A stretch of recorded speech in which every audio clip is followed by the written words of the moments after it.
Flipping it up and out. Bogues! A recent block by Bogut. Good recovery by Andrew Bogut.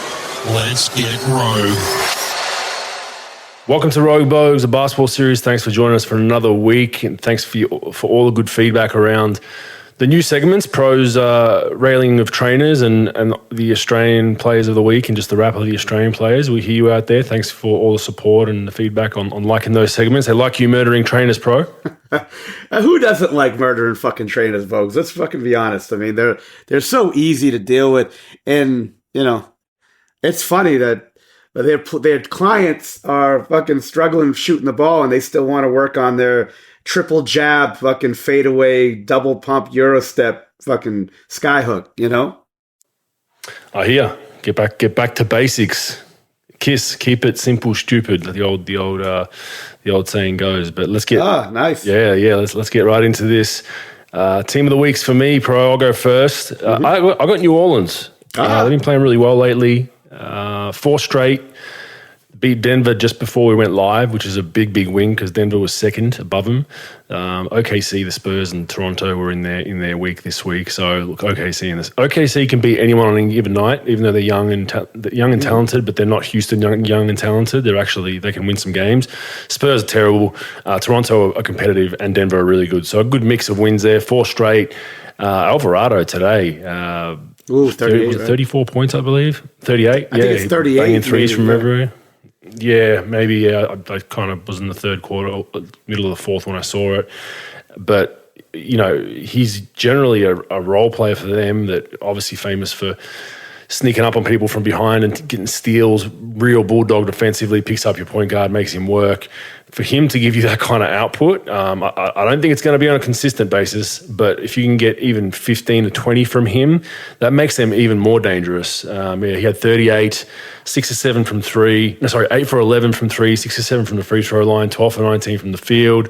Managed to get a steal. When I checked, it was the third quarter without a steal, so he must have snuck up on someone in garbage time again. But if he brings you that off the bench, he's been great. They're well balanced. Dyson Daniels is playing good minutes for him. He's actually starting for him at the moment. Next to McCollum, Valanciunas, Williamson, Trey Murphy, they started Dyson with Ingram out of the lineup. They got great role players. I think maybe they're another piece from conference finals. I feel like they maybe can make a little tweak in the off season. Still don't know with this young roster, but I'm liking what I see from New Orleans, pro. Bogues, they're tough. I mean, they're really tough.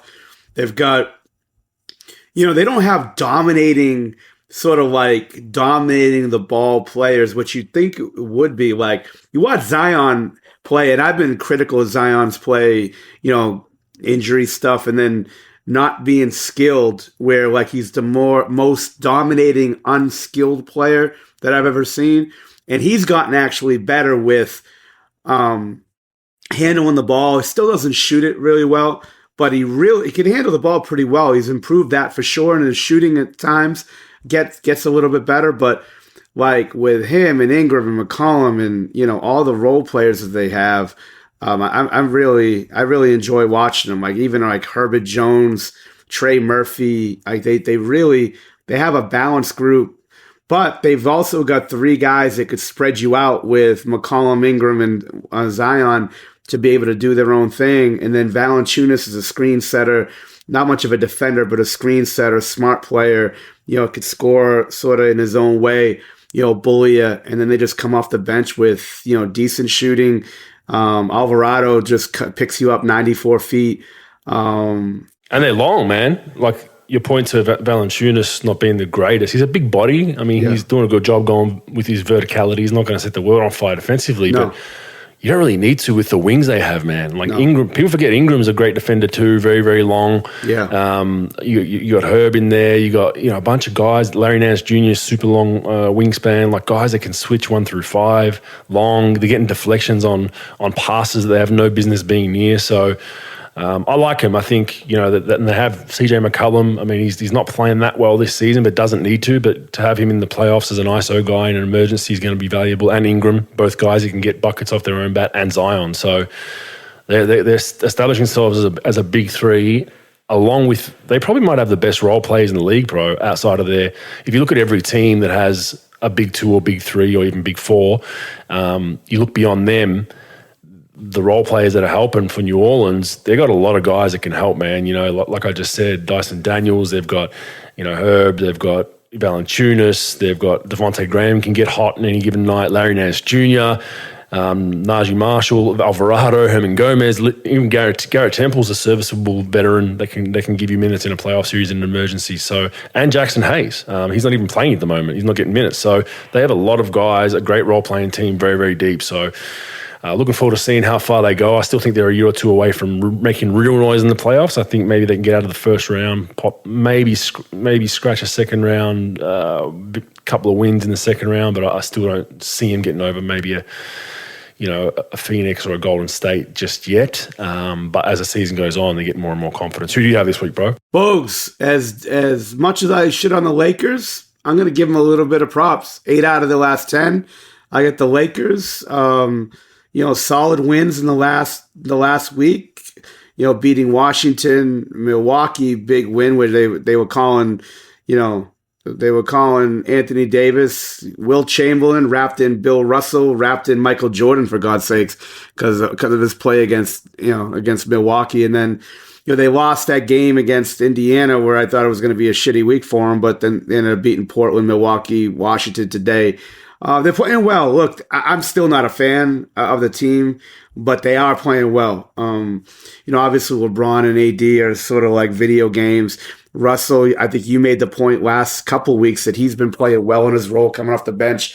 And guys like Lonnie Walker, Austin Reeves is playing real well. And I'll tell you one little stat, Bogues, you may not have noticed, but he is one of two players, him and Steph, are the 50, 40, 90 guys this year so far. So, I mean, he's been efficient. Austin Reeves, wow. He's not a great player, but like knows his role.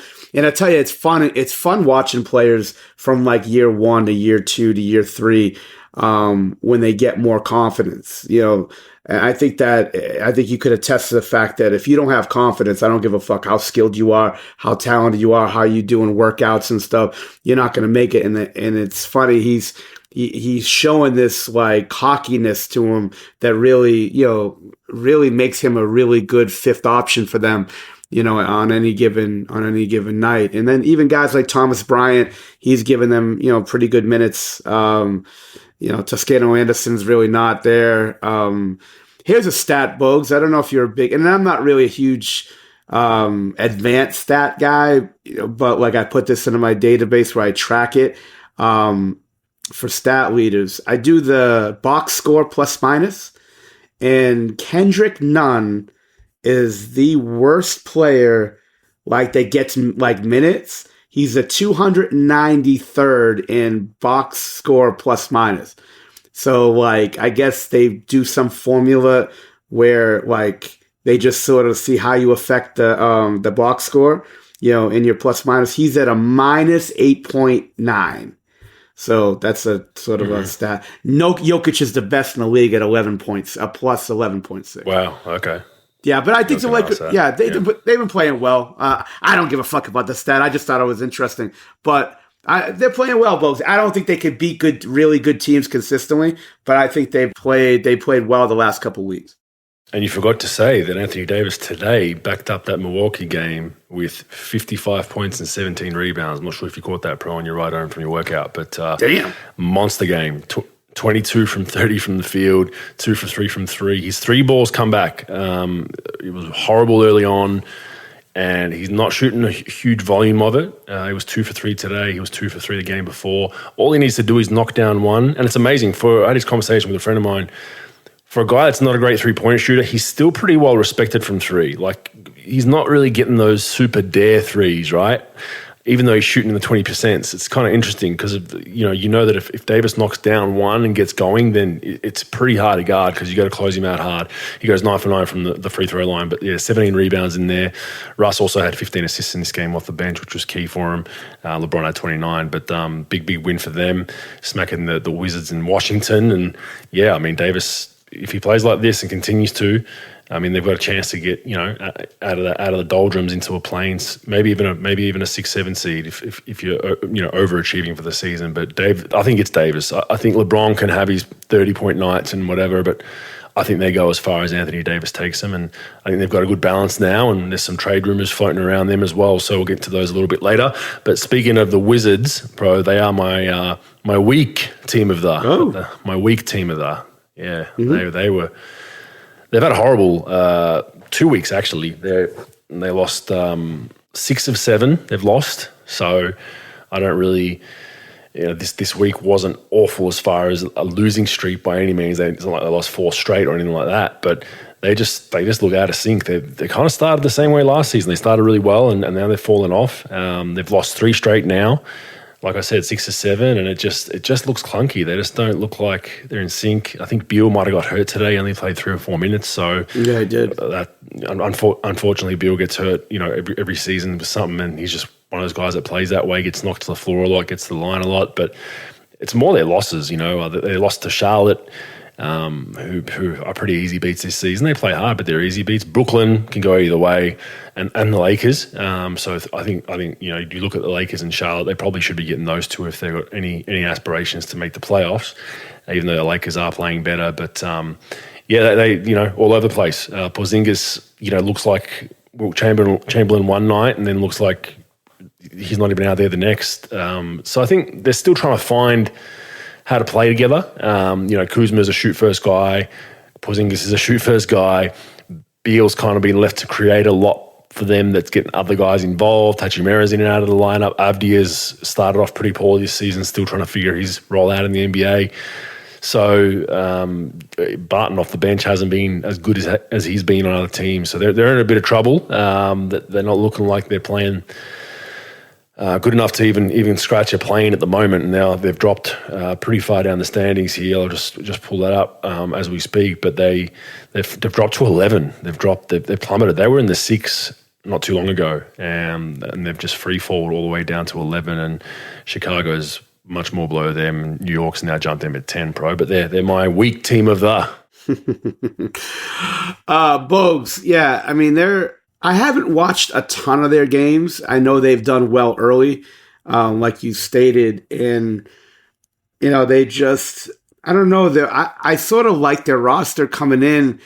I think people's been so hard on Porzingis. He's actually had a pretty good year so far at 21-9, and Kuzma's been playing well. Will Barton's been on sort of a decline the last couple of years, and just really hasn't found himself in this offense, in this system, averaging 7 and 3. And, Beal's been putting up his 25 and 24. I mean, their bench has just been okay. Hachimura has been probably the best player off the bench for them.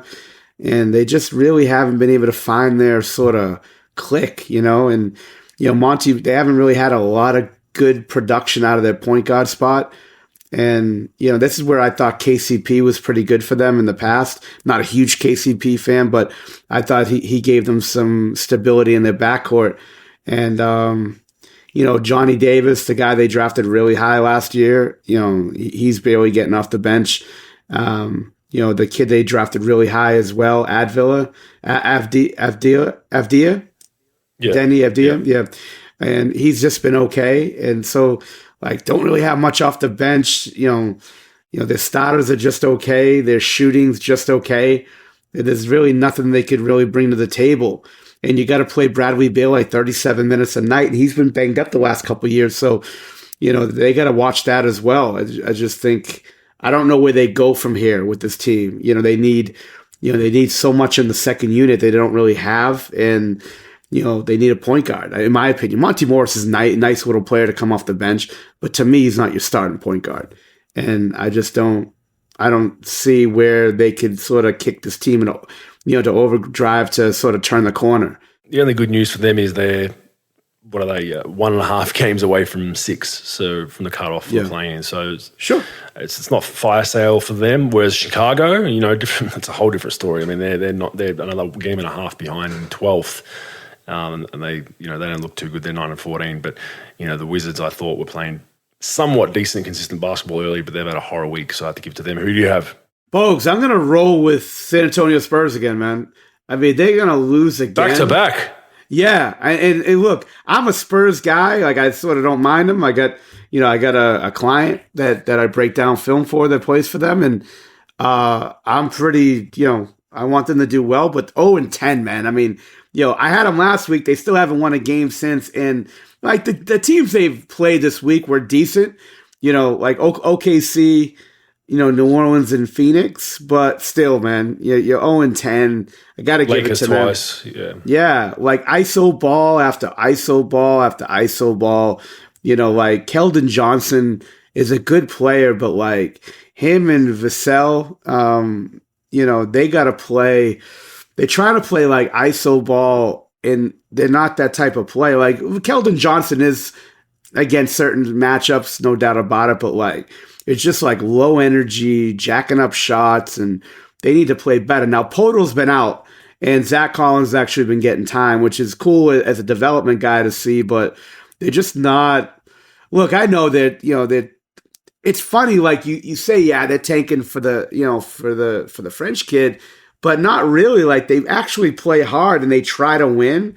They just don't have, they're just not very good, especially without Podol. Like, Podol, to me, Podol is a very valuable player in the sense that, like, screen setter, finisher, good defender, one of the best floaters in the league for bigs, and averaging 12 and like 13 and 10, and cerebral player, smart, but yeah, they just sort of look out of sorts. Like, their bench isn't really giving them much. Like I said, they've had Podol out, Sohan's out. Their rookie, who's a really good player, actually out of Baylor, Dennis Rodman type player, energy guys. So, yeah, I'm just gonna give it to him, man. If I give it to you last week and you don't win the game, I gotta give it to you by default. That's fair. The pro rule. The pro rule. They've been bad. Pop's been out of the lineup. Pop looks like, what did you say? If he had a what in his hand, you give him a quarter? Yeah, like if I was sitting courtside, he looks disheveled. Now, the guy had a medical procedure, so I'm going straight to hell. I'm not really making fun of him for that. Hopefully he recovers, soon for that. I don't wish that on anyone. But he looks disheveled, man. Like, not really groomed.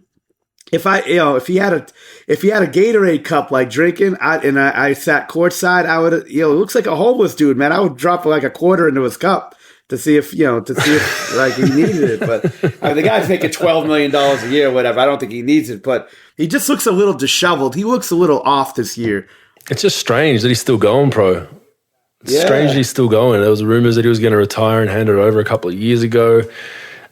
He's hung on now, but for what? Like, they're in tank mode, and we spoke off air. Even if they get, let's say all things line up perfectly and they get Victor, he's then going to go through a whole nother development of a star, and it's probably going to take him. It's not going to be a la Tim Duncan where they're in a championship the next season. They don't have that squad, so they're going to get Victor and they'll be okay, and then they're going to have to restructure their roster, and that'll take a year or two. Does he have that in him? I don't think so. I don't know what I'm not going to speak for him, but I don't know what he's doing. I think he's at a point where it doesn't look like he's enjoying it, pro. He just rolls out there out of the locker room, and I guess, he's maybe can make his foray into politics or get on with something. Go drink that big wine cellar that he's got. Who knows? But it's interesting to see him still hanging on for dear life. I don't know. I don't know, man. Like, it's interesting because once you're out, you're out. Like, because he's not like 45 and like a Quinn Snyder who just like resigns or whatever, and you're gonna get a new, another job. Like, you're at the end. So look, dude, he's making, not that he needs the money, but he's making like $12 or $14 million a year or whatever he's making, and and he does one thing. It seems like, and again, I don't know the guy. I've never talked to the guy.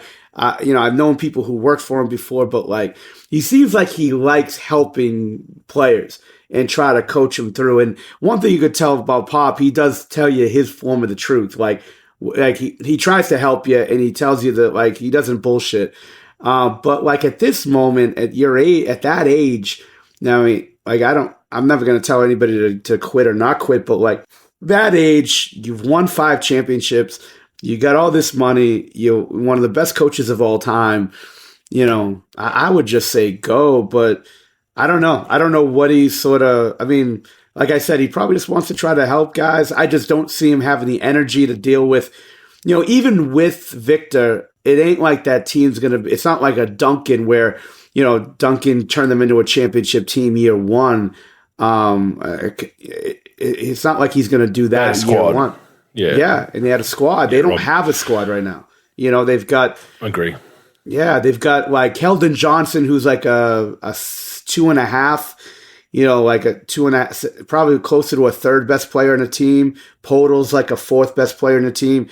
And that's their best, those are like 2 or 3 of their best players. So I think Vassell's very good. I think he's to me, he's my most improved player, him and Bo. But I think he's done very well. But like, I don't know with Pop, I don't see it. Like, I think it's sort of go off in the sunset, Agree. It's funny that we're talking about the Spurs in this light. You would never have thought, that organization with how they pride themselves on doing things. But that is the funny cycle, the hamster wheel of the NBA. Tatum and Booker get Player of the Week, Pro. They had Player of the Month. Sorry, they had 2 individually. Both had very good months.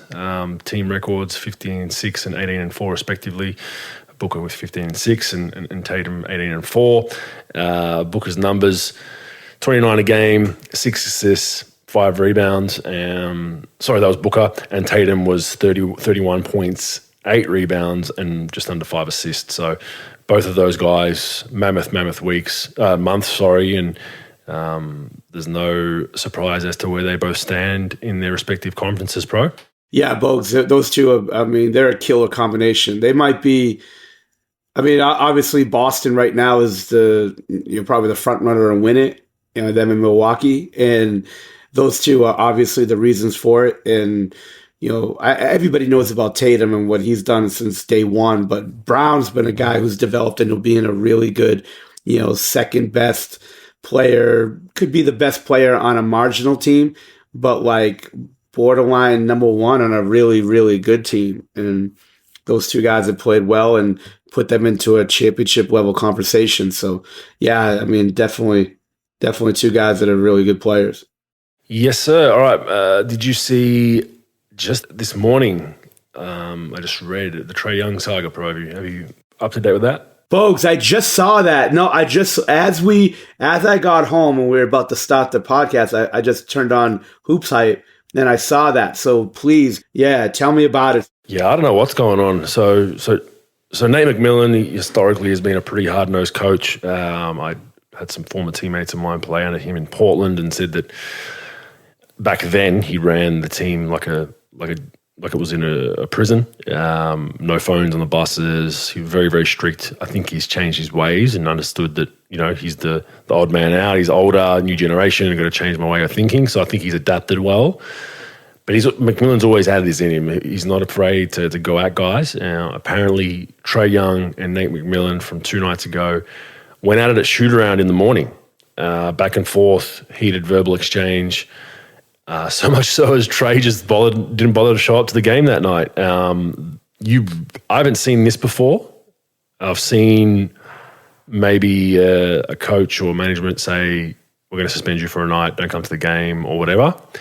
I've never just seen a guy just not rock up and just be like, yeah, all right, yeah, we got into it. I'm just not going to rock up. See, I don't know the full context around whether he just turned his phone off or whether his agent knew or that kind of stuff. I mean, that's going to come out over the next however long. But that's glaring. That's, they're built. I mean, they're somewhat built for conference finals run with that roster. Making the trade for Murray, paying Collins all that money. Trae Young's your number 1 guy. This is alarming for the Atlanta Hawks. And this is, Nate McMillan, like I said, is a hard-nosed coach, and this has been his issue in the teams that he's been at is there is a burnout factor with hard-nosed coaches in the NBA. It's just the reality. You can disagree with it or not. Unless you're Greg Popovich and you've got that currency and you're really good with the GM, president, the owner. Otherwise, Star's going to go to your owner and get you fired if you're too hard-nosed and guys are burnt out. They don't want to hear your voice anymore. Nate McMillan's getting to that point, it seems, and whenever this happens with a star player, you ever rarely see these relationships mended to a point that lasts long. And why I say that is because They could catch up for dinner tonight and break bread and wine and hug and kiss each other. And Trae Young and McMillan are in the best books again. But as soon as shit hits the fan, as soon as they lose a playoff series they shouldn't have lost, or as soon as the going gets tough, Trae Young's going to point to Nate McMillan. That's historically what happens. I've been around this rodeo enough. Pro, you have too. That's generally the pattern of the way things go. And then, you know, you're going to get some guys going to the ownership, the GM, saying, "Hey, we want this guy out." So, not a good thing. I hope I'm proven wrong. I think Nate's a good coach. I think he definitely changed. You know, Atlanta was awful before he got there. In my opinion, they weren't very good at all. He took over and got them in the playoffs, and they're playing better brand of basketball. They still have a lot of things to improve on, but when it's your star player, it's not good, Pro. I don't know what your thoughts are. Yeah, I mean, obviously we don't have the context of what happened or why it happened. Was it because, you know, Trae was showing an attitude? Was it because Nate went at him harder than he probably should have? We don't know, so it's hard for me to sort of comment on it. But look, Trae's been a guy that's been tough for head coaches. You know, Lloyd Pierce, he was like that in college. He's distant. Now he's been better. The last couple of years, he's actually, I got to give it to him, he's been better. But look, dude, you don't want to be that guy, regardless of, like, you know, look, I've had situations with Kobe where, like, he had it out with, you know, Phil Jackson, and never once did he ever, you know, and it went hard because Phil actually goes at guys. And I never once had him even close to saying, "I'm not showing up to a game." I mean, like, you got to put that shit aside. And first of all, he cost me a fucking win this week in my fantasy team. Now I know why. I fucking lost by 12 field goals and fucking 10 points that he easily would have got both, and I would have fucking won. So I'm not really happy about fucking Trae Young right now on that side of shit either. But if you want to be a competitor in this league, you can't just take a fucking night off because you got into it with your coach. I mean, look, we've all been around. Well, here we go, Pro. Some context, please. Some context. Sorry to interrupt you, but Sam Amick has just put out pretty detailed chronological order of what happened. Trae Young's right shoulder is messed up. He was receiving treatment on his right shoulder. McMillan asked him whether he would participate in shoot-around that morning, and then receive treatment during walkthrough and play in the game against the Nuggets. Young made it clear that he wanted to focus solely on his treatment while missing shoot-around, and he would decide later in the day whether he would play. That approach was not McMillan approved. It was a frustrating point for McMillan. The face of the Hawks franchise was deciding not to take part in shoot-around. McMillan ultimately presented him with two options for that night's game. He said, "You can play off the bench or do not show up to the arena." So Young responded by saying he would not be playing against the Nuggets. The team has said they're not going to fine him. There's no disciplinary action from the team. The team's listed him out with a shoulder. So that's kind of the story that's come out. There's also a little bit of scuttlebutt around the issue is a microcosm of tension that exists between Young and McMillan and the locker room. The Hawks have had multiple team meetings early this season to resolve various conflicts. Sources within the group have alleged. So, right, I think knowing that now that they're having meetings about McMillan and Trae Young not getting along and other guys, I think the writing's on the wall. But who do you agree with here, Pro? You agree with Trae Young or Nate McMillan? Oh, wow. Well, Bogues, look. With that reasoning to the shoulder. Yeah, look. I don't know what you think, but, like, if your best player is hurt, right, injured, hurt, whatever the fuck you want to call it, and he says, "Look, I don't want to go through a shoot around. I'd rather just rest it and see what happens." I don't mind that, especially in today's, realm of the NBA. And look, you got to understand that, Trae Young ain't like Mr. Foxhole, I'm going to tough it out. If you give him an option and, like, give him an ultimatum, you know where the fucking guy's going to go with an ultimatum. He's going to stick it right up your fucking ass, right? So, like, I would have probably, I heard one of my best friends gave me this saying of, like, is that a hill you want to die on? Like, to me, look, I don't know what's been going on all year with them or over the past couple of years with them, but, like, that's really not a hill that I want to die on as a head coach. Like, why should I even like throw a lob pass, a fucking hanging curveball to Barry Bonds in the steroid era when I know that he's gonna fucking quit on me if I give him an ultimatum? Why not just like bite the bullet, say, all right, yeah, just give me till 1 o'clock or 2 o'clock so we could formulate a game plan if you're gonna play. But like you throw him and you know me, I'm not Mr. Trey Young, even though I have him on my fantasy team, even though I drafted him by accident. I think that, like, in this case, Bogues, I'm going to give it a Trey Young because all fucking McMillan had to do is, like, give him a deadline. Give him, like, hey, 2 o'clock, let me know, if you don't want to play, you don't want to play, but I need to know, no big deal, whatever. And it's just shoot around. It's not a big deal, like, if he's going to do treatment. That's my opinion. I would actually... I'm trying to be fair in all these things. I'm going to give this one to Trey Young. But what do you think? Yeah, it's a tough one. If it was just a matter of like a walkthrough, they're saying Nate wanted him to go through, shoot around, and then get treatment during the walkthrough. Mm-hmm. I mean, we both know shoot arounds aren't the most intense workouts, especially for max guys and superstars. So I think you can go through it half-hearted and just somewhat get through it. But if Nate's wanted him to shoot shots with a bad shoulder, I think that's pretty silly. If he's really hurting and his shoulder's messed up and he's like, look, I'd rather not get jumpers up now. I'd rather I'll take some pain pills before the game and stay off the shoulder and then go through the pain during the game, get warm, take the pain pills and then whatever.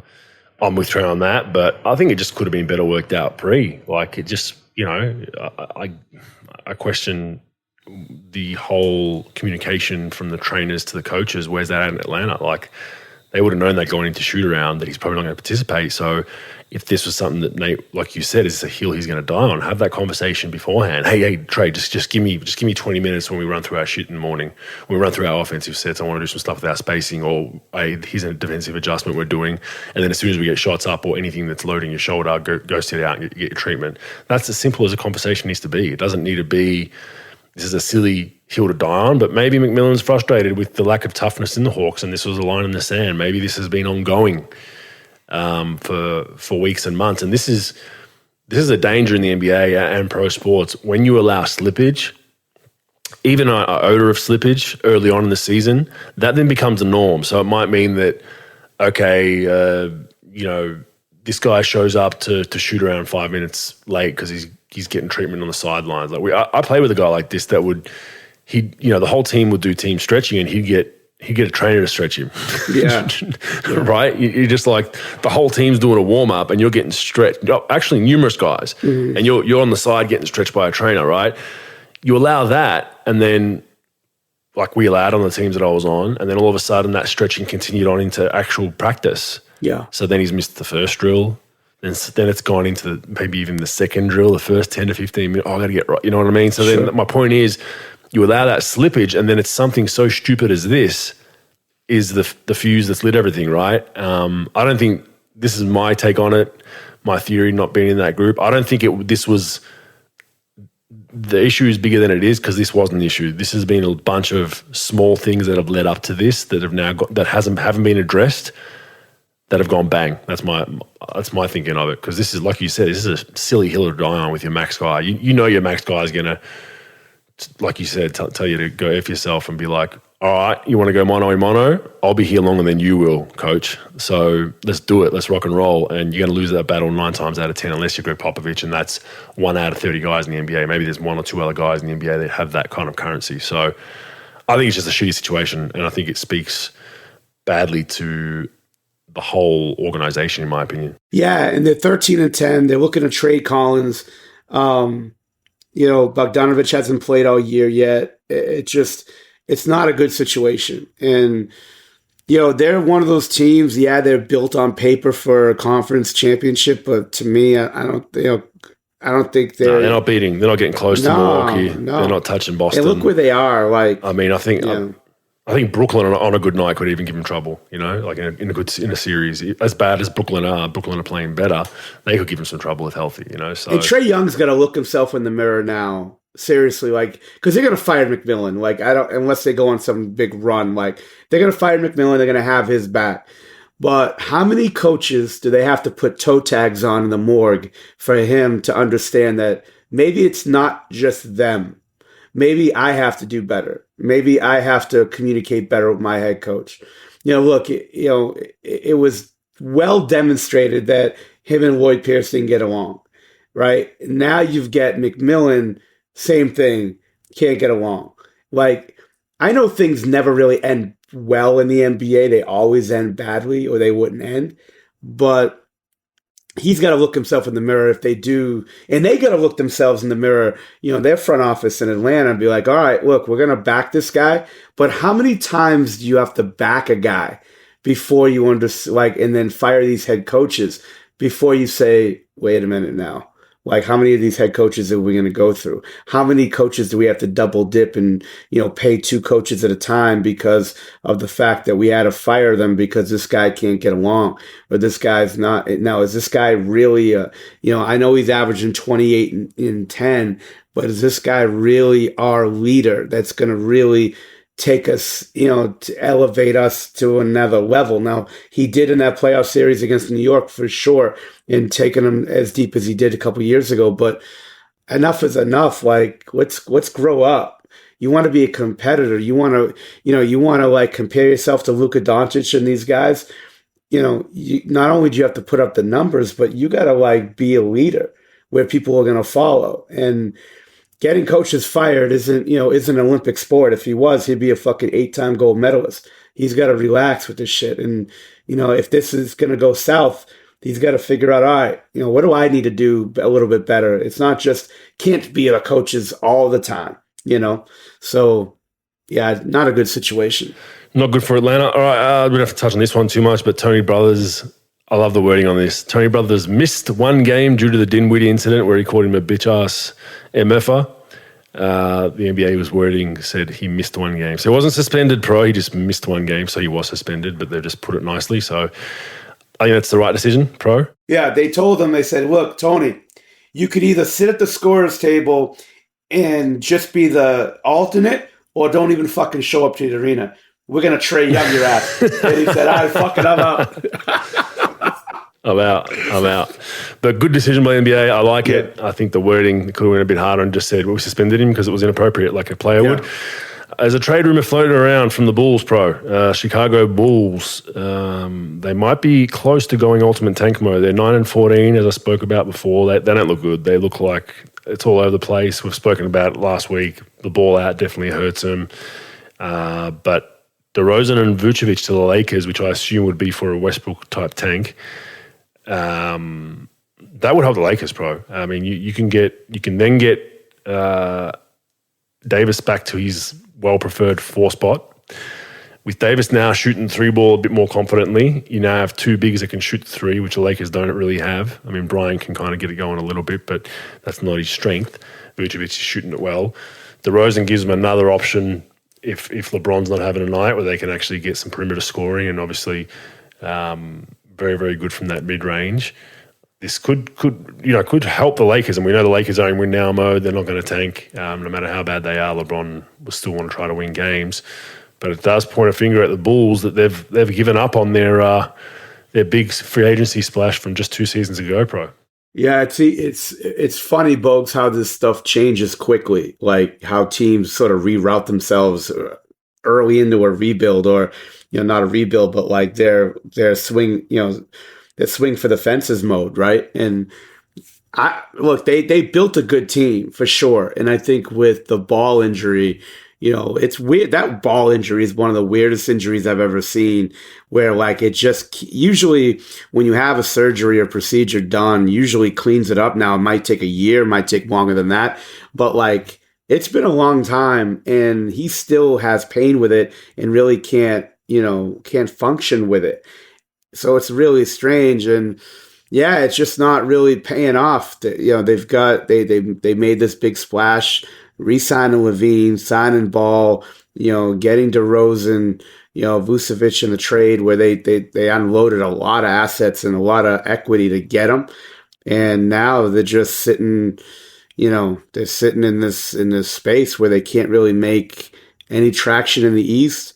I haven't really investigated and made some calls on the Ball deal, but like I would assume this is career threatening.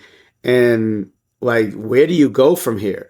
So like, okay, so you make the trade, right? You make the trade to the Lakers. You get Westbrook. You get these picks, and all right, you still got Levine sitting there. You still got like, what are you gonna do? You're just gonna like rock it? Oh, Levine's out. If they make that move, Levine's going to ask out. They're going to go full tank mode with Westbrook, who can still put bums on seats somewhat. He's back into triple double territory then. But yeah, they're in no man's land, and they're in that spot. Like, they made moves that kept them mediocre. Like, okay, you're a 6, 7, 8, 9. You're a best of 6 at worst. You're 12 right now. It probably wasn't worth the home run here. It was probably better off developing their younger guys and building through the draft. And they're still the Chicago Bulls. Like, they're going to be, they're not a number one free agent destination, but they're an appealing free agent destination. Much so, yeah. Outside of New York, and LA, maybe Miami. But I think you have them up there on par with Miami as a free agent destination. A lot of guys love playing there. Great city to live in. So. They're in a tough spot, so we'll keep a lookout for where that all goes. But not looking good for them. All right, Australian Player of the Week, Pro. After giving Ben Simmons a crown, he hasn't played a fucking game since. So Ben Simmons won our first inaugural Aussie Player of the Week, and he hasn't played since. So that's the wrap on him. Just for a little bit of rules with this segment. For people out there, if guys haven't played much, I'm not really going to talk too much about them. I'm just going to let you know, and then we'll try to talk about guys that have actually played. So Ben Simmons DNPs due to injury, Patty Mills DNPs all around. Looks like he's completely out of that rotation for good. He didn't even play today, even when they were down a decent amount, didn't even get in the game. So he's out for a while. Joe Ingles still out. He will be back sooner rather than later, I believe. Delhi, 7 minutes a game this week, mainly garbage time. Jack White the same, 2 minutes per game, garbage time. Matisse is back in the rotation. Pro, this week he was at 13 minutes per game. Numbers aren't good though. Defensively was solid, averaged a steal a game in those games, but 2.3 points and 1 rebound is not going to get it done. But 13 minutes a game, so he's finding a little bit more time in the rotation. Let's hope he gets a bit more. Dyson Daniels had a pretty decent week, steady. Had one really good night, but he was 7 points, 5 rebounds, 3.7 assists, and a steal per game. Almost had a triple-double against Toronto, which was good to see. 14 points, 8 rebounds, and 9 assists, which was a really good performance for Dyson Daniels. Our guy, Jock, has started to find some more minutes again, Pro. Not sure what's going on there, but he's found a little bit more. It's strange now. Monty's splitting Bismack. Bismack's the first pick off the bench, and then Jock will get Bismack for a little bit. They're splitting the backup minutes. So since his DNPs, he's played a little bit more. He's at 4.5 and 2 rebounds a game this week. Josh Green probably had the second best week out of any Aussie. He was at 8.6 points, 2.3 rebounds, 2.3 assists, and 1.3 steals a game. He's been pretty solid for him, and he continues to get better, as we spoke about last season. But drum roll, the Australian of the week this week, pretty easy one, Josh Giddey. Pretty good numbers, 14 points, 10 rebounds, average a double-double for the week from the guard spot, if you don't mind, 4.3 assists and 1.6 steals per game. Pro, he has lost a bit of his productiveness due to Shai Gilgeous-Alexander dominating the ball. So for those wondering why the up and down from Giddey, there's some games where he's just not as involved as he was last season when Alexander got hurt, Pro, but still a fantastic week for Josh Giddey. Bogues, guys like Giddey, they just don't mentally, they don't turn it off. Like, you could use them as much as you want. Usage rate, I still don't know what the fuck usage rate is and how to calculate it. But like, you could use a guy you don't like. There's certain guys that really need the ball in their hands all the time. When guys are like him, and I will put him in Luka's. Will put him in Luka's class as far as his vision. I'm not saying he's as good as Luka, period. I'm just saying vision-wise. Like, I would put him, LeBron, Jokic into that category of passer. Rondo doesn't play anymore, but like that Rondo type as well. So like, but those guys, it never turns off for them. They're not just guys who hunt assists. That's a big difference. This guy has vision behind his, eyes and back of his head. And you could put him on the ball, you could put him off the ball, you could play him at 5. It doesn't matter. He's still gonna find ways to get guys involved and make really smart basketball plays. And I'll tell you what, his shot is improving, even though the numbers don't really see it yet. He's really getting better with his shot. Like somebody showed a video of him shooting after practice with their shooting coach Chip England and from San Antonio that came over to Oklahoma City, and he looks good. And I think that he's going to be somebody who probably by next All-Star break, not this All-Star break obviously, but by next year, you might see him in the mid-30s. And if that happens, it's a fucking wrap. And to be honest, I think I wouldn't surprise me if they ended up trading Gilgeous-Alexander, just to get assets.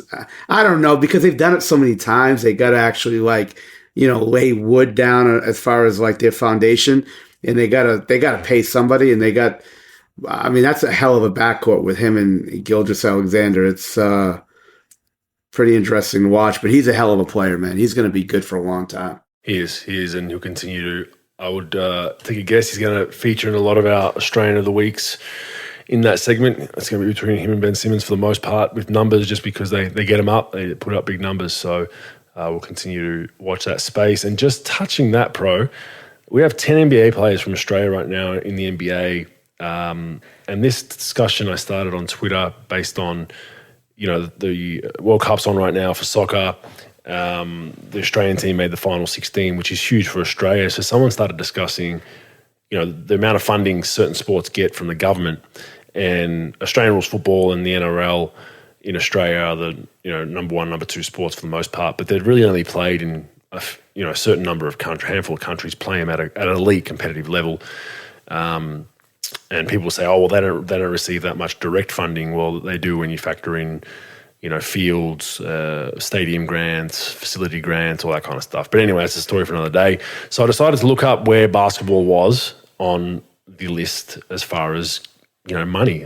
They break these up into a few categories. It goes into money for high performance, so that's your high performance, elite facilities, that kind of stuff. It goes into participation money, and then it goes into other, which I assume would be logistical stuff for the sport and whatnot.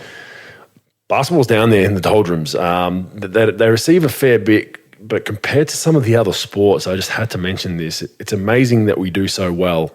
You look at the Australian men's national team, 3rd in the last Olympics, 4th in the World Cup prior to that, and 4th in the Olympics before that. Our women have obviously getting a medal at the last World Cup, which was just here in Sydney, and before that fizzled out a little bit, but generally 90s and 2000s were very dominant, always medal worthy. You factor that into how much money basketball gets, it's not much. And the total for basketball, for those wondering, is $6.3 million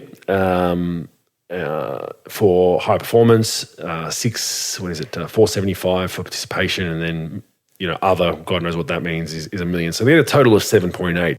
It sounds like a lot, but to me, it's not much once you factor in Paralympics. Okay, Paralympics have a lot of logistical issues they have, and I'm not taking that away, but Paralympics is 13.5 million as a whole.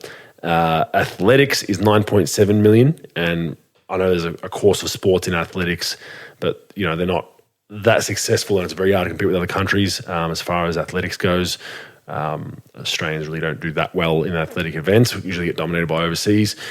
There was a few that really were glaring. So basketball gets 7.8. Canoeing pro, yes, paddle canoeing gets $6.7 million from the government. So it's a lot of it's down to who you know. Swimming gets $17.4 million. Now they are probably our most successful sport when it comes to Olympic medals. So you can argue that's good bang for buck, but 17 million.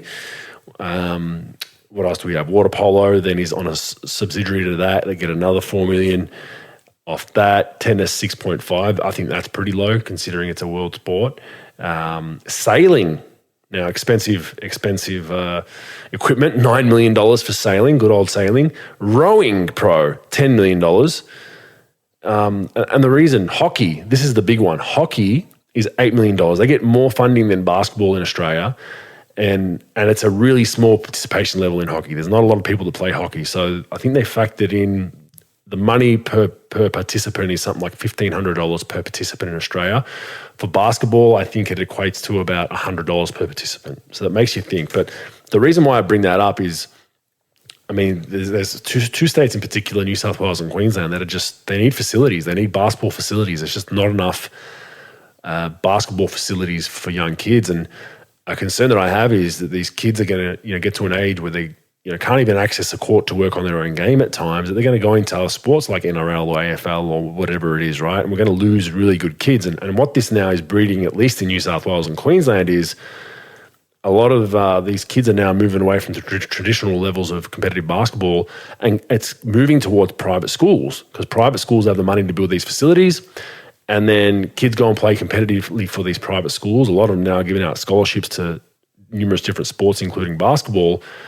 But then that's not fair for kids that either don't get a scholarship or can't afford to go to those schools. So we're in a bit of a conundrum, and I just want to let the basketball community know that you got to keep rallying your politicians, your local reps, your state reps, the federals. Whenever you vote, keep in mind that basketball is probably not getting a fair shake right now. And considering where we are and how competitive we are, it is amazing that we've gotten this far without an iota of Australian rules or Australian rules football or rugby league gets pro. So I don't know how it works in the States with all that. I think it's more of a high school system there, I believe. But in Australia, there's just, there's not a surplus of facilities. And the concern with that is you end up losing good kids. Yeah, it's interesting. You would think that as good as you guys are in basketball, that the funding will be better.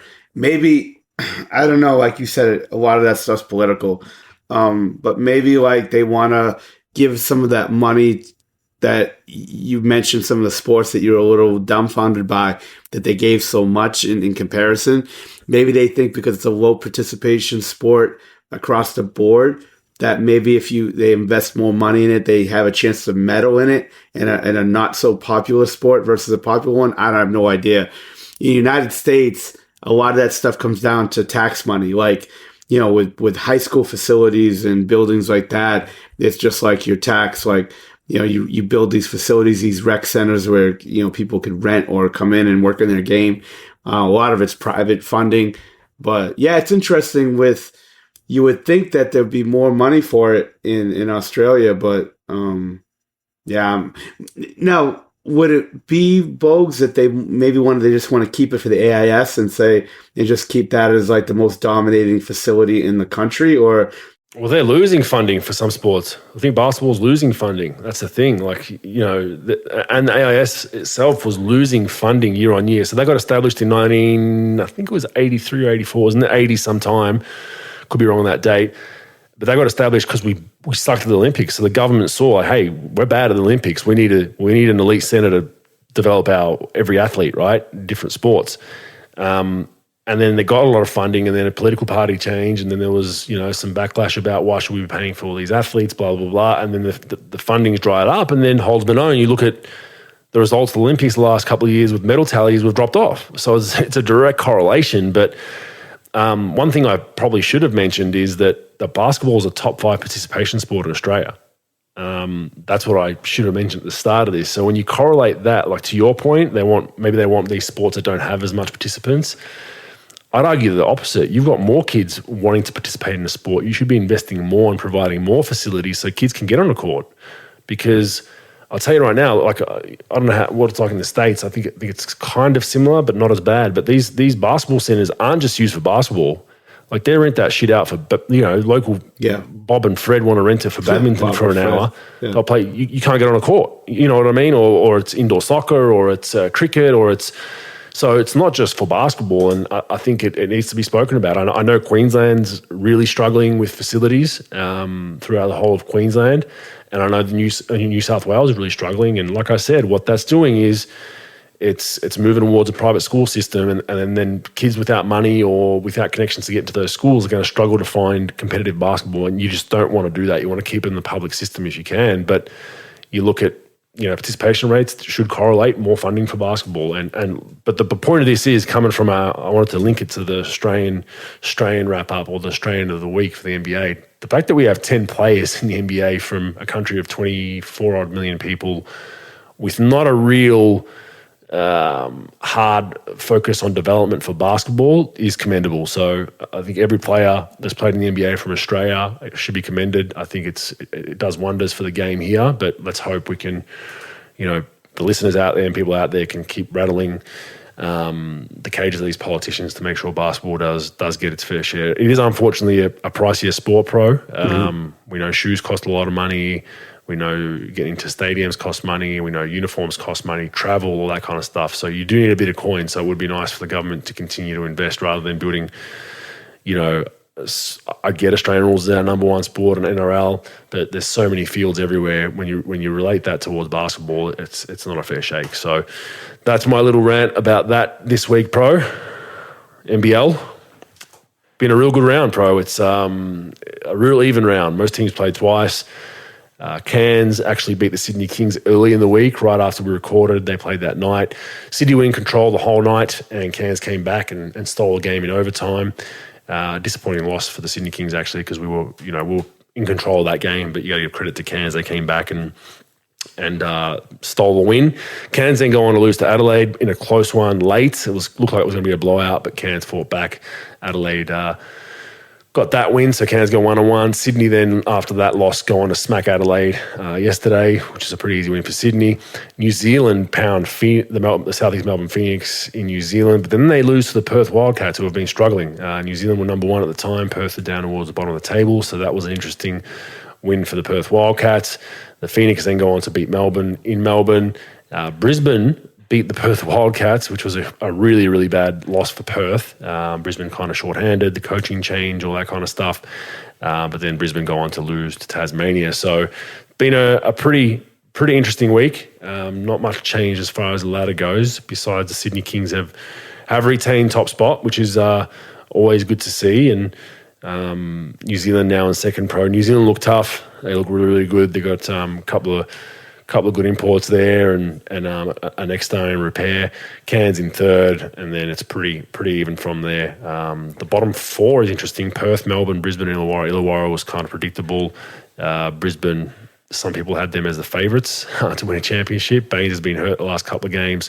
And then Melbourne and Perth in that bottom four, which you don't see too often. So pretty interesting run where I think we're almost at the midpoint, or we're right on the midpoint. Most teams have played between 12 and 15 games. 14 is a midpoint. So we'll see where the cookie crumbles at the end of all this, Pro. But the NBL season is looking like it's going to be a close one.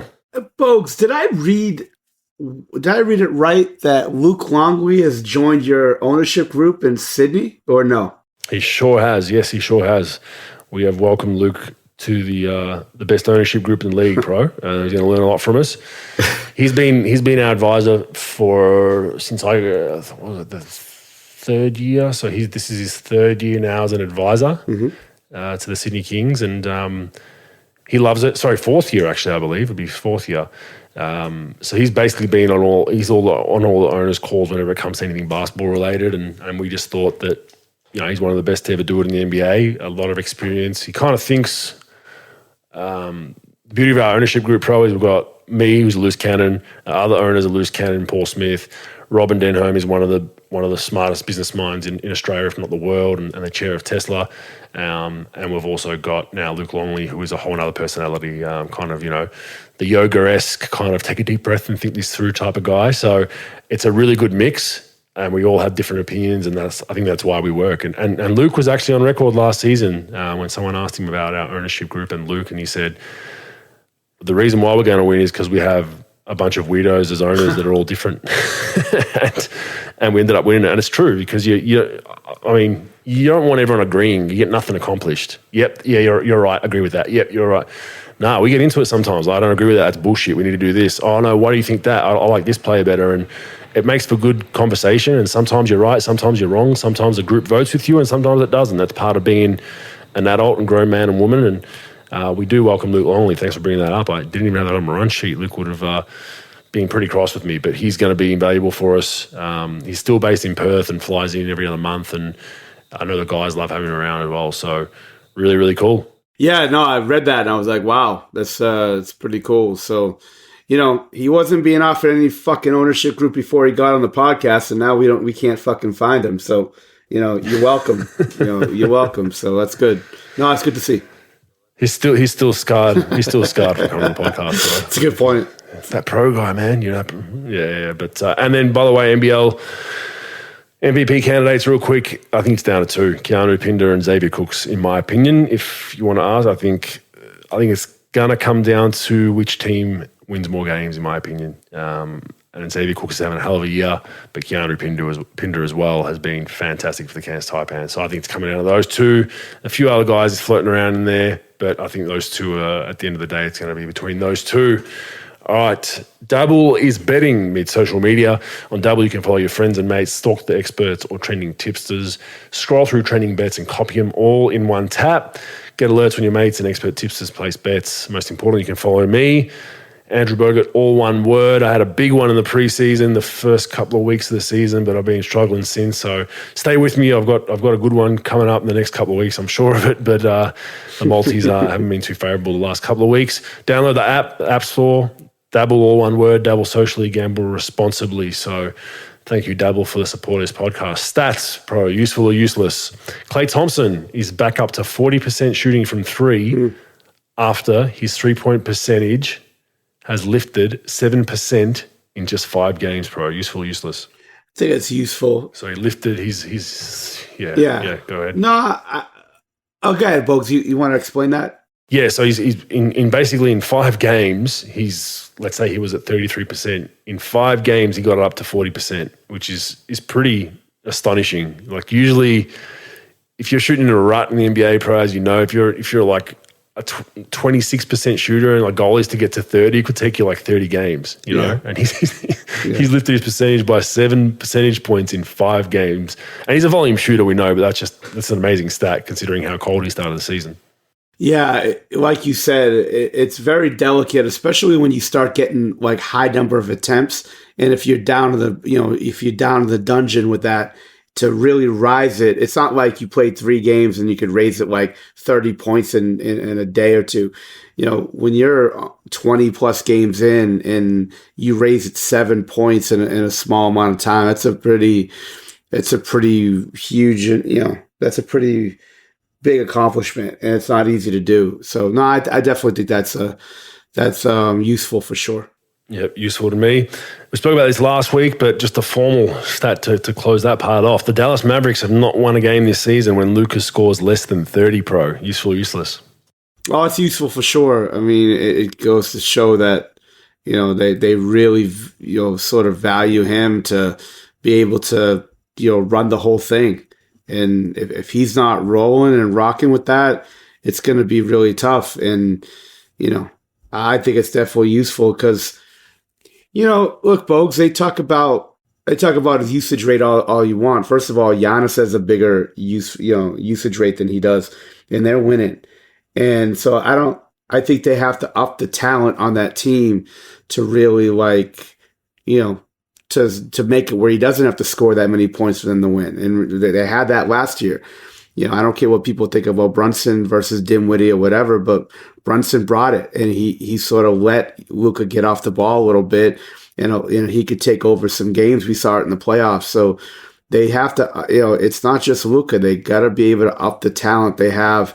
I think it's hard for some of those players to step up past a certain role that they have to really do well. Look, Tim Hardaway Jr. sort of is one of those guys. I think he had like 28 last night. I mean, he could explode at any minute to score points. I'm still not a Christian Wood fan, and I don't care about the 17 and 8 that he's putting up.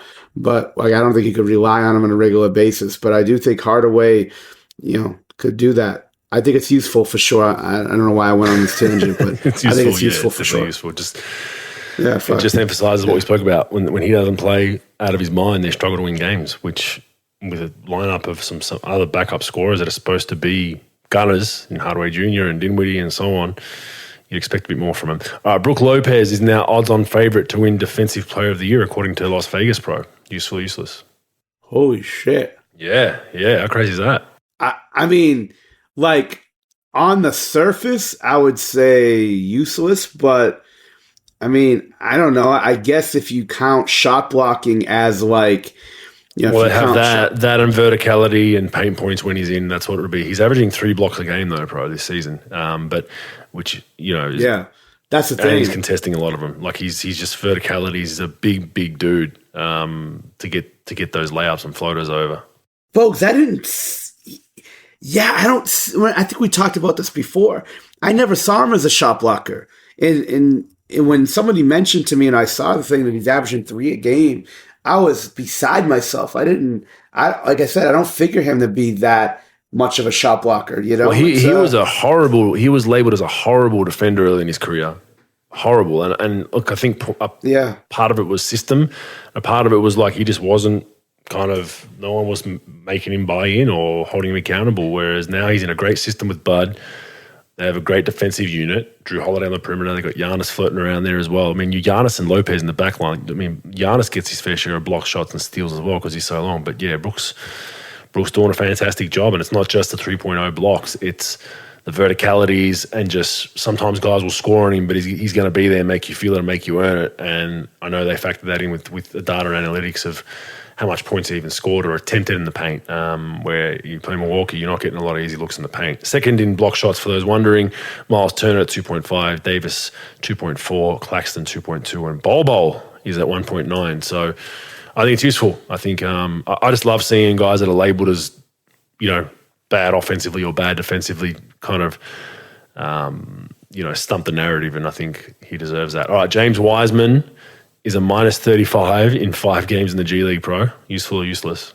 Useful. I just don't think he's very good. And if you can't be an impact player, look, we've already talked about our plus, what I think about plus minus, but that is pretty glaring when you play D League. Like, one thing about it, Bogues, if you're a guy who's an NBA player, if you're a real NBA player, you should be able to go down to the D League and not necessarily dominate. I tell players that even my clients that go down to the D League, I say, look, I don't care about you scoring 38 in the D League. I care about you getting to your spots effortlessly. Defensively, you need to be a difference maker.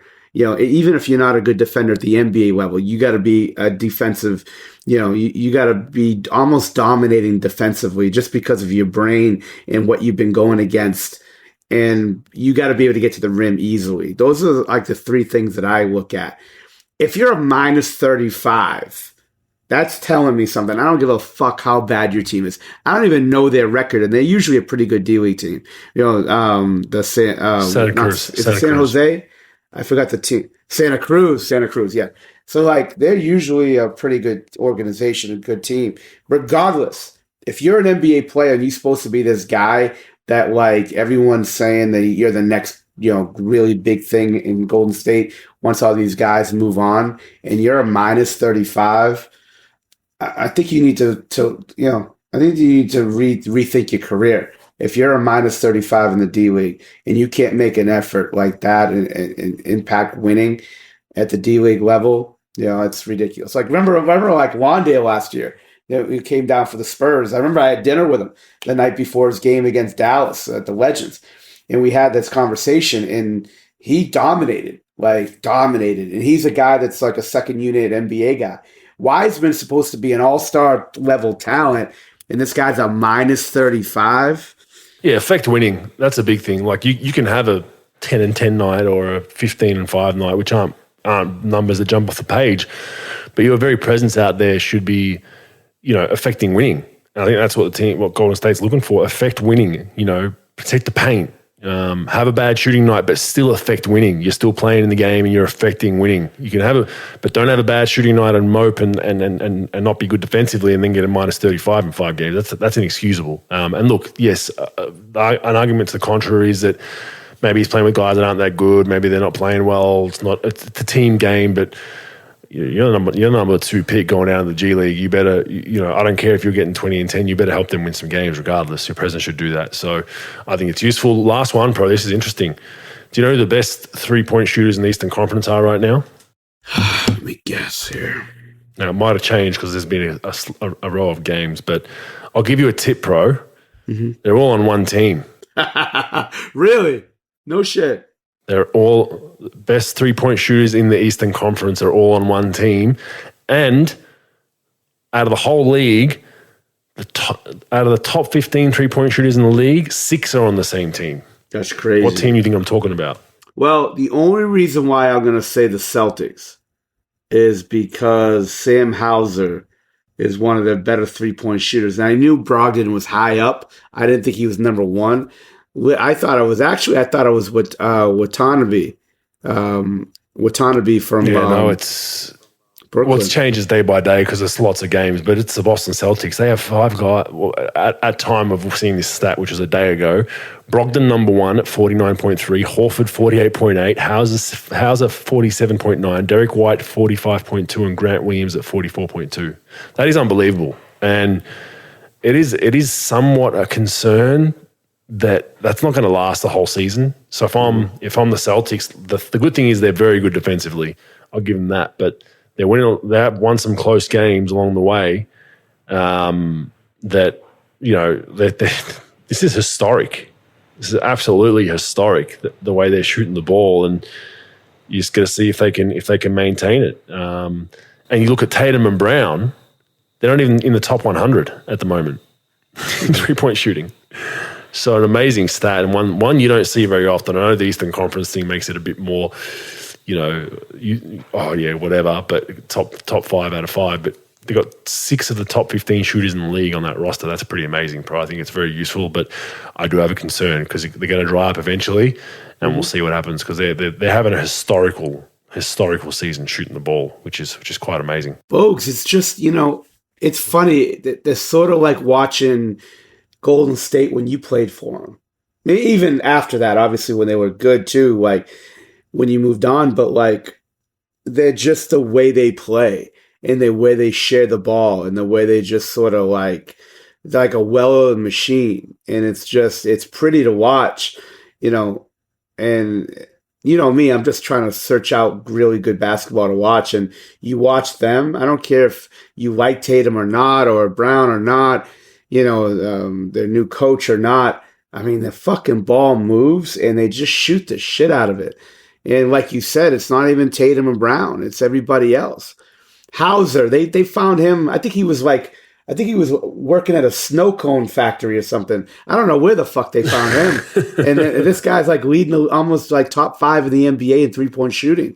It's amazing. And, and obviously Brogdon and doing what he's doing, and even Horford shooting a 3. Like, it's amazing that they have this run and they just shoot the shit out of it.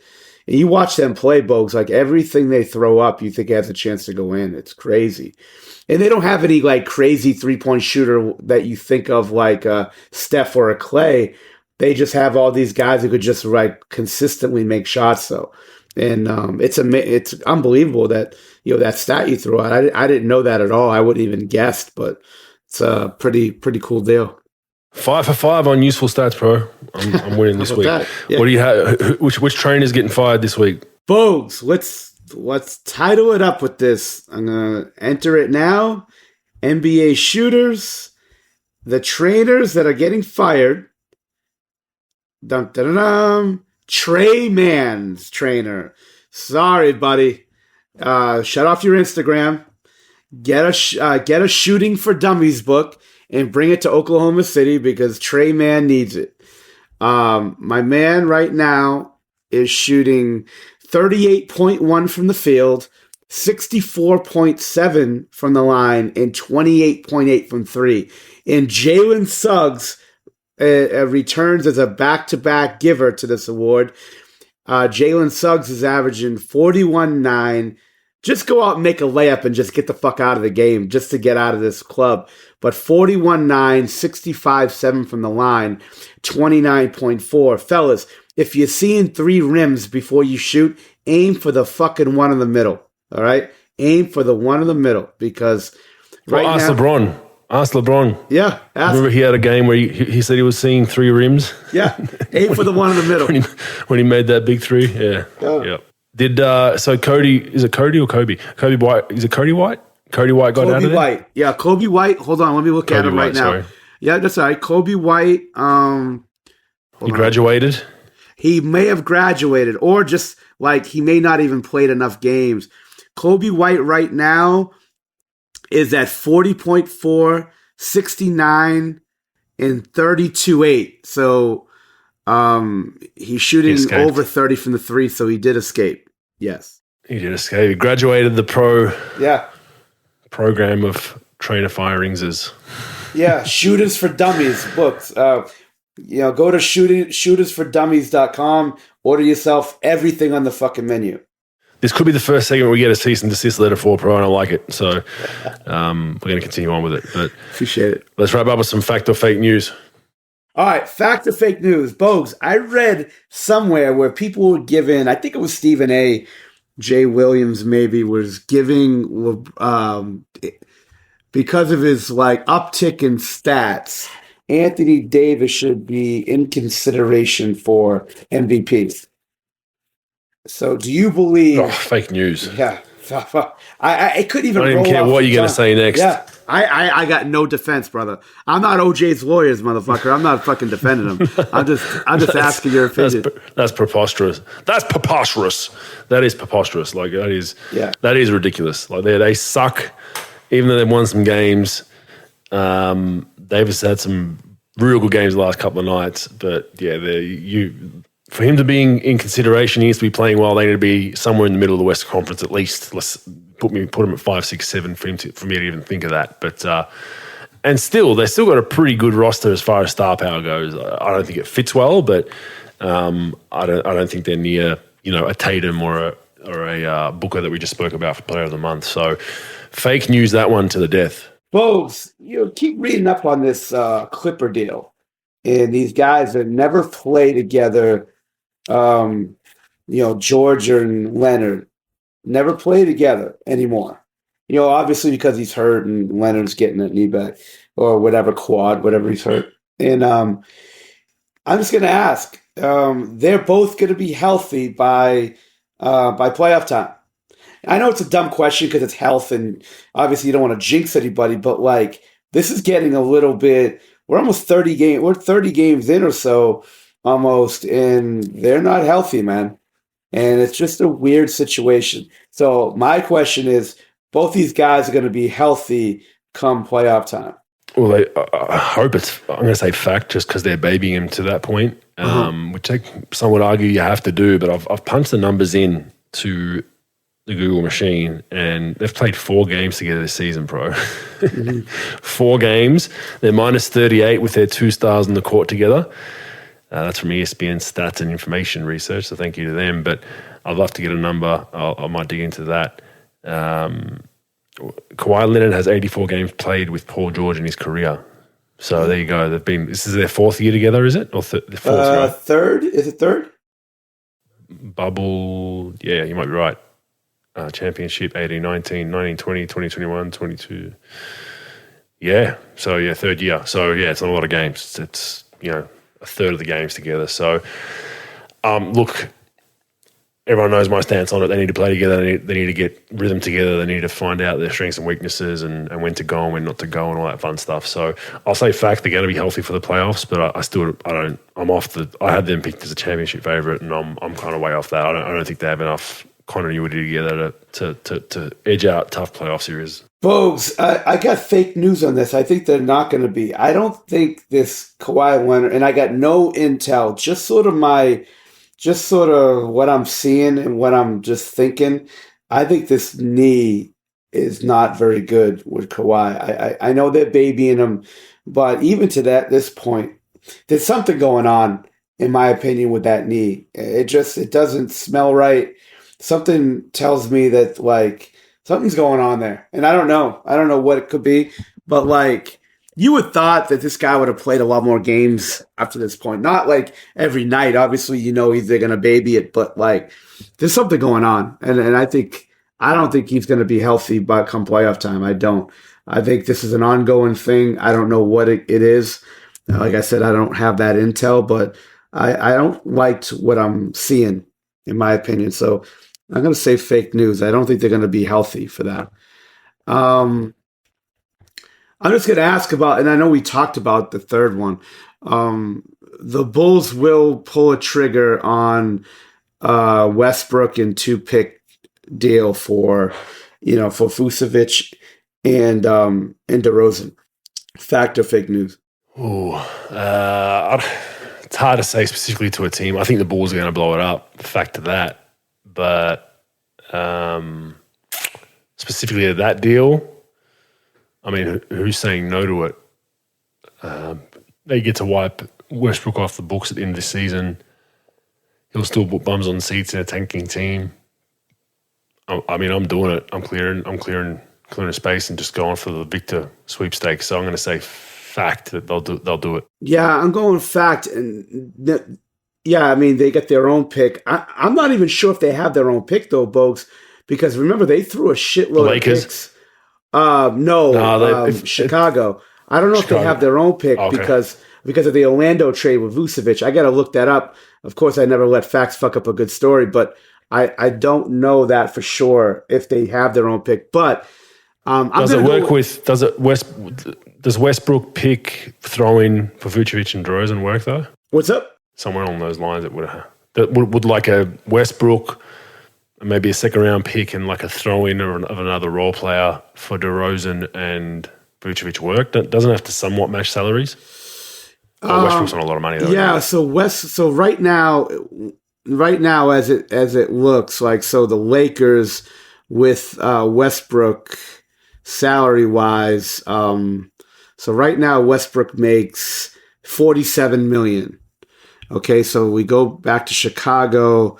He makes $47 million, and now Vucevic makes $22 million. I remember he signed that sort of cap-friendly deal, and then you throw in DeRozan. So DeRozan's at $27 million. So yeah, it works. $49 million to $47. And they get picks in the future, and then they get cap relief. With those two guys, they don't have to pay. I don't know how much more that they're going for. DeRozan's got one more year at 28.6, and Vucevic has salary wise, he's a free agent after this year. He's at $22 million this year. I don't think they extended him, so they get some relief. They don't have to sign Vucevic long term, and they could just sort of go future. The problem, Bogues, that comes up, we talked about a Levine, and then like their young guys, they don't really have a lot of great young players. Patrick Williams has been a disappointment, again, averaging 10-4. After every other day, you hear in the paper that he thinks he's a go-to guy. Yeah, he's a go-to guy. Go to the fucking lottery if he's your top player. So I don't really see. And plus, Donovan just got signed for an extension this past offseason. So I don't think. I mean, I think he cares, but hey, look, he's got. They've obviously going to have him as the coach of the future, so he could roll with the. Although I've heard he doesn't really want to do a rebuild, but what are you going to do? The Levine will be the thing. What they do with Levine, they'll probably dump him for, a couple of young players and some picks. So if they do decide to go down this road, Bogues, I just don't think. I don't see where this ends well for them. If Ball's injury is going to be a problem, no doubt about it. And then, DeRozan's getting older and Vucevic and, I don't know.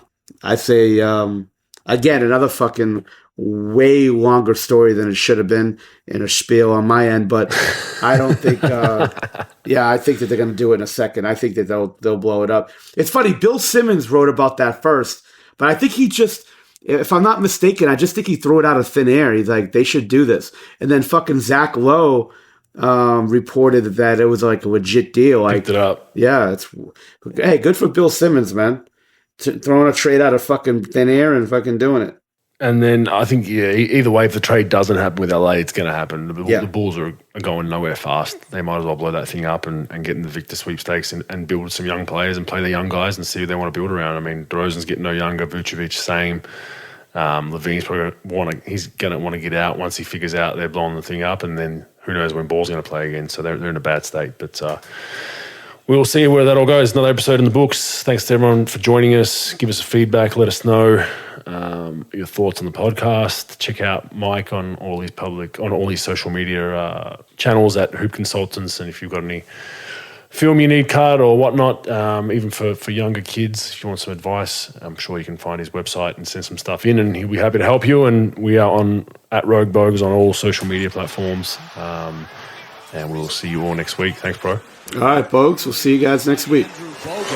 Let's get rogue.